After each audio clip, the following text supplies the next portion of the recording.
Garberville was one of the places that we looked at. And our first night here, I think we were in the Richardson Grove campground. I'd set up the tent, and my wife had this tremendous, tremendous dark premonition, like she'd never had before. We packed up the tent and we left town immediately. A few days later, we got a call that there was this white elephant outside of Garberville. It was everything I was looking for. It had facilities for 100 people. It was really in a beautiful place, had a big pool, even had an airstrip, and it was only $550,000. So I had some money that I'd inherited from my family.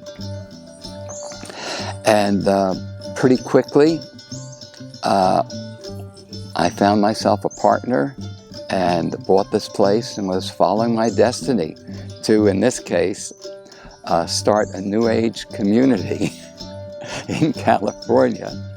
And to live in one of the buildings there was an A-frame with a big red roof that looked like a barn, looked like a Der Wiener Schnitzel, and took on the name the Burger Barn from then on in. So here I was living in an A-frame that looked like a converted barn in a community in California. And nobody'd ever told me there were 3 rules of business: location, location, and location.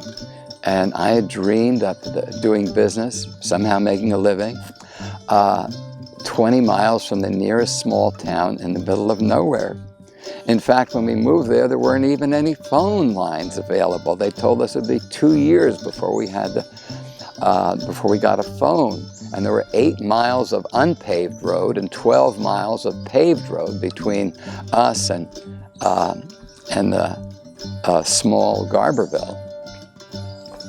I used to drive to Old Harris to make a phone call. Fortunately, they got us a phone within a few weeks, except that it was a party line.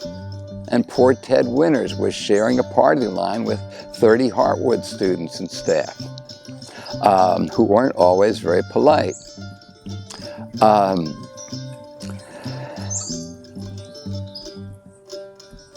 When I started Heartwood, it was, when Shayla and I started Heartwood up here, it was the beginning of the recession of 1980, 81. It had been the worst recession since the Great Depression.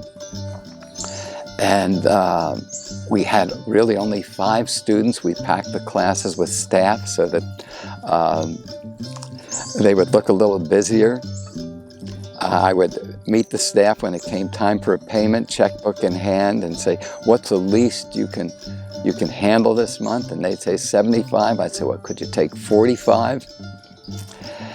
And somehow, and it was on top of that, 5 students, worst recession, incredibly rainy winter. They're just incessant rain. People telling us that we would just be, all the energy was being washed down the mountainside by the rain. There was just no chance in hell that this community was going to survive. That I was a fool for having thrown my money at this project of a New Age community.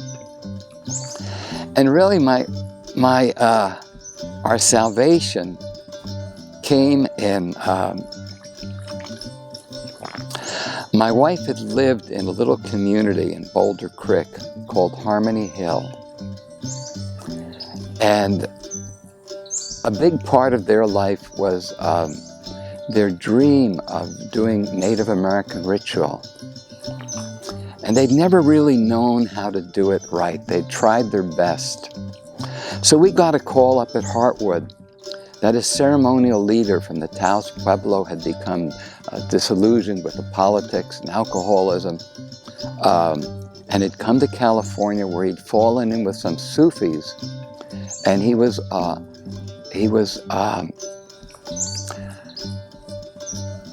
willing to facilitate traditional Native American church services.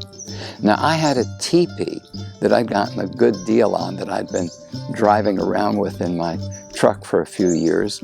And actually, we had a couple of neighbors who knew how to cut the wood properly and brought the wood. And this wonderful man, Richard Deertrack Romero, came up, and we put up a teepee, and we got the ceremonial wood, and we sang and we prayed all night. And that was the extension of what had been called the One Heart Church. And coming together in that circle around that sacred fire with Richard brought us into one heart, brought us into a community, and brought us into a circle of calling upon a higher power for help. And I really feel like the fact that Heartwood had a 25-year run as a very successful New Age community, we became a nationally accredited vocational school with just a stellar reputation for giving the finest education, massage, and natural healing. Paul Pitchford, the founder of Whole Food Nutrition, made his home there for decades.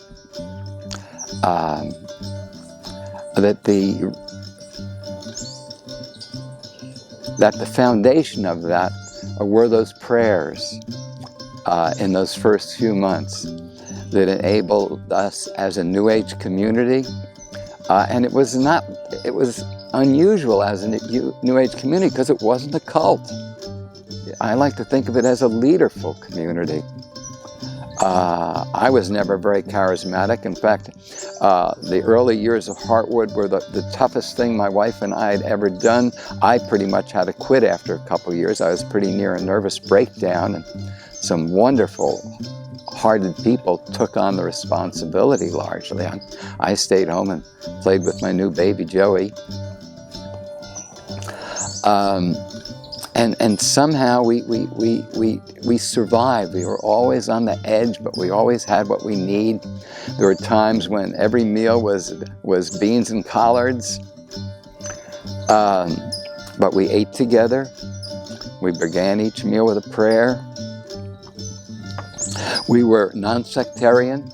There's a big, there were people who were learning Tai Chi and Qigong and Buddhist spiritual practices.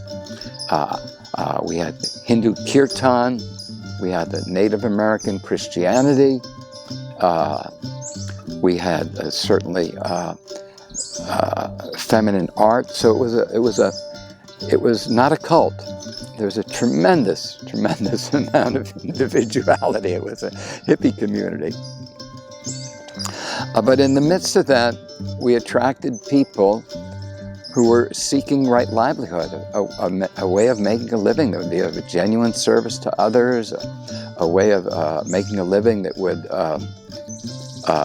give them a vehicle for healing their own lives and really contributing to the health and well-being of others. We had a wonderful yoga program with Gaina Uransky, who lives out here in Kintu.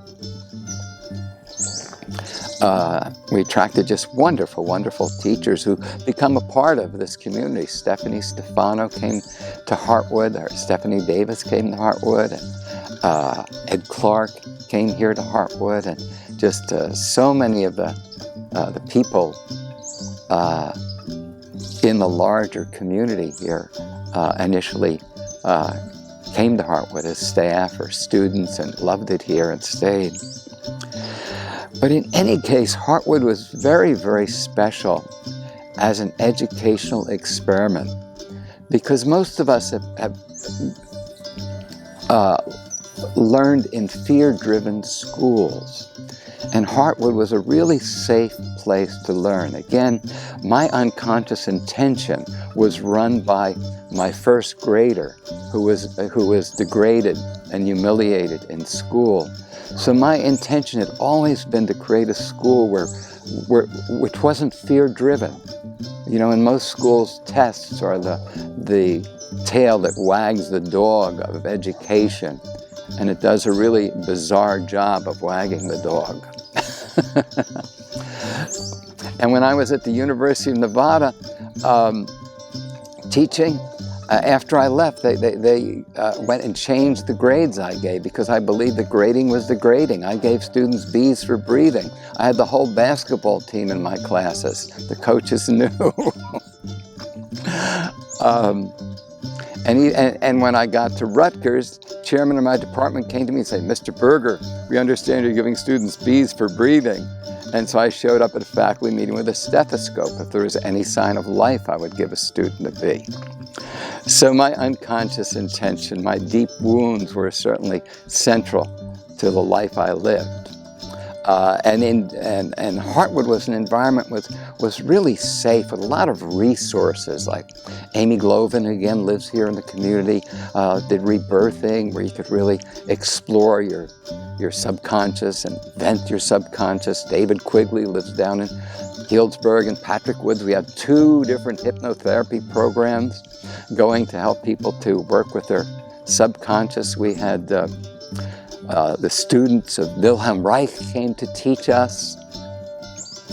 And it was just an incredible resource place for people to take a high level of responsibility for their physical and their emotional health. And with massage being the central vehicle, so you spent your mornings giving and receiving loving touch. And then your afternoons working on yourself, growing and healing in different ways, eating whole food. So it was an incredible experience, and for everyone who went there, it was the pivotal experience in their life, living in such a safe environment with so much love and so many resources, you know. And again, for all of us, the foundation of that was the privilege of living in this beautiful Humboldt County. We lived on this mountainside facing the foothills of the Yola-Boles. And the vista that you looked out of, the beautiful Yola-Boles, and the privilege of breathing that air, being a part of Mother Nature that way. And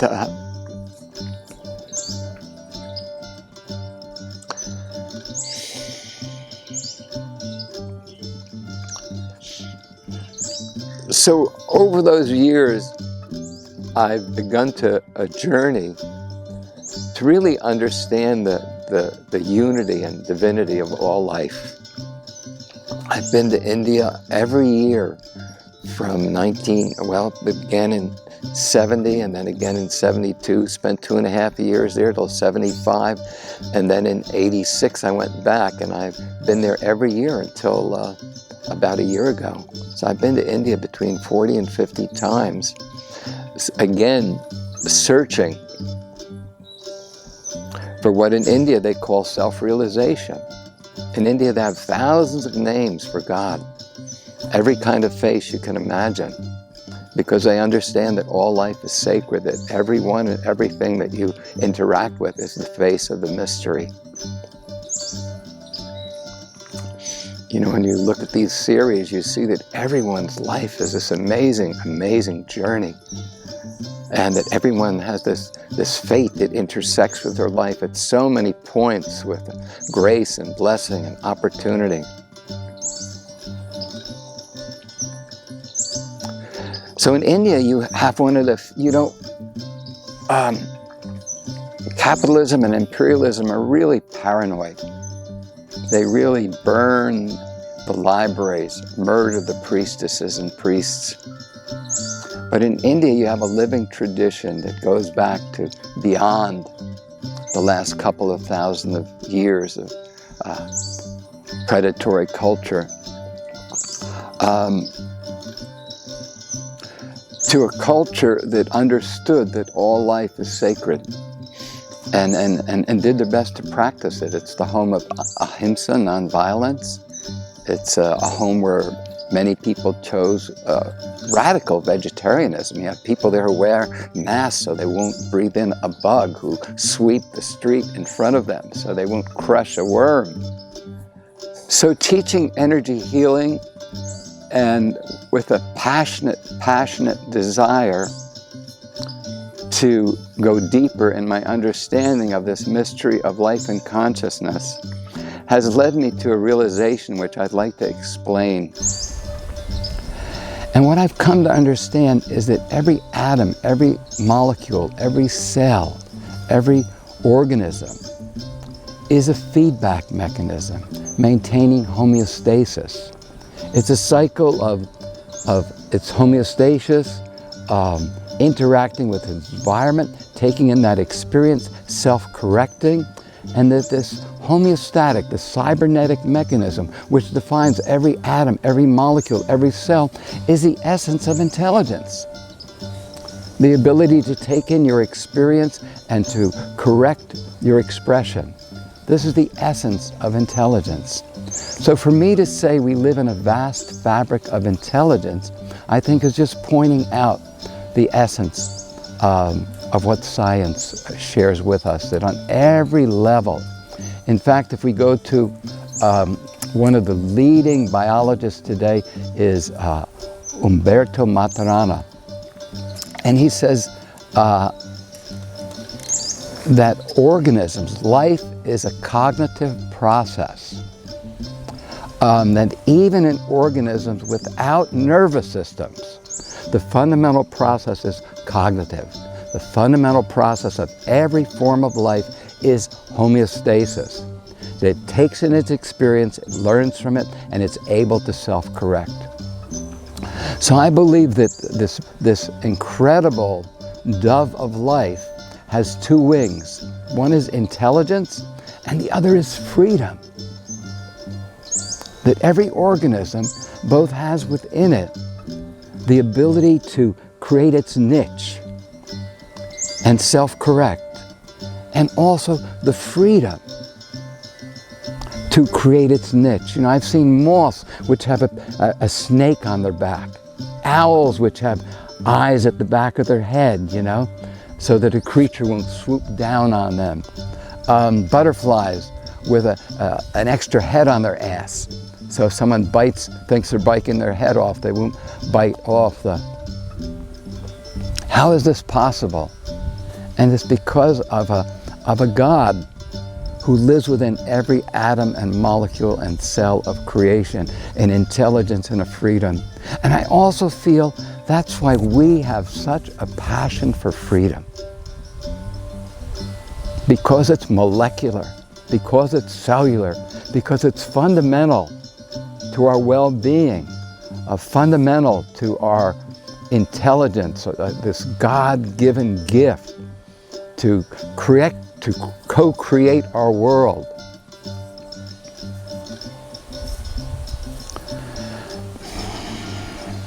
So I'm very, very grateful for this journey. I hope that what I'm pointing to rings true for you.